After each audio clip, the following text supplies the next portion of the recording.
Hi, how you doing? So today we're going to go over improving external rotation of the hip. Now there's 9 external rotators. Some that you may know would be piriformis, would be glute maximus, and the posterior fibers of glute medius.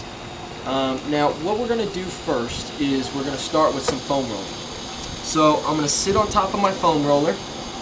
I'm going to take my ankle, I'm going to cross it over top of my knee. Now we put our leg into external rotation.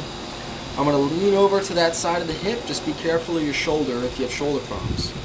And you're going to roll up and down. I usually go to about the top of the pelvis and down.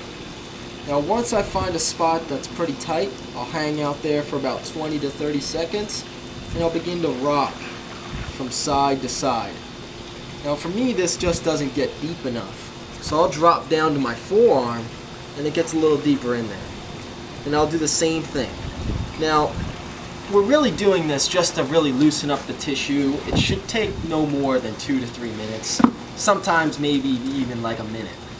So once I get through that little routine, then we're going to start with the hip opener. Now, this is honestly one of my favorites.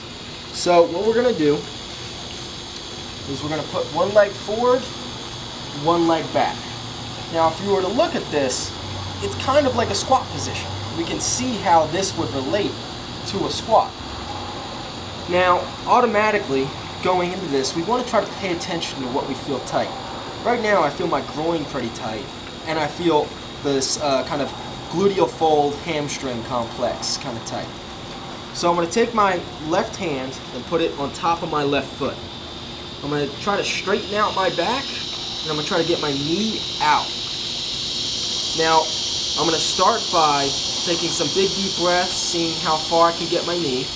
Then I'm going to begin to look as far as I can this way. And I feel that a lot up in this top section here. When I go back the other way, now I feel it a lot more in my groin. I'll do this a few times until I feel like it's getting a little easier. Once I do that, then I'll start to add some hip circles.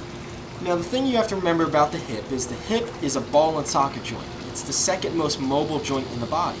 So when we're talking about mobility, we're more so talking about the range of motion through the joints, not necessarily the flexibility of the muscles. So we're going to start to add little hip circles. Now once we do this for a while and it starts to get easier and easier,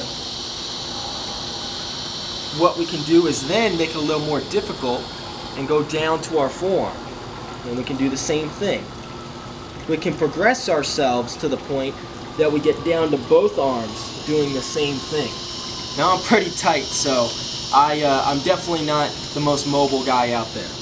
Now the second thing, after I get done all this, is I'm actually going to put myself into deep external rotation of the hip. So I'm going to put this ankle right in front with my belly button, and I'm going to stretch my body out. Now once I get in this position, same thing. We're going to kind of move from side to side, really trying to loosen up that hip capsule. I could begin to try to get my belly button to my knee, or I'm sorry, belly button to my ankle. And I'll do this until I feel like I'm making some good improvement.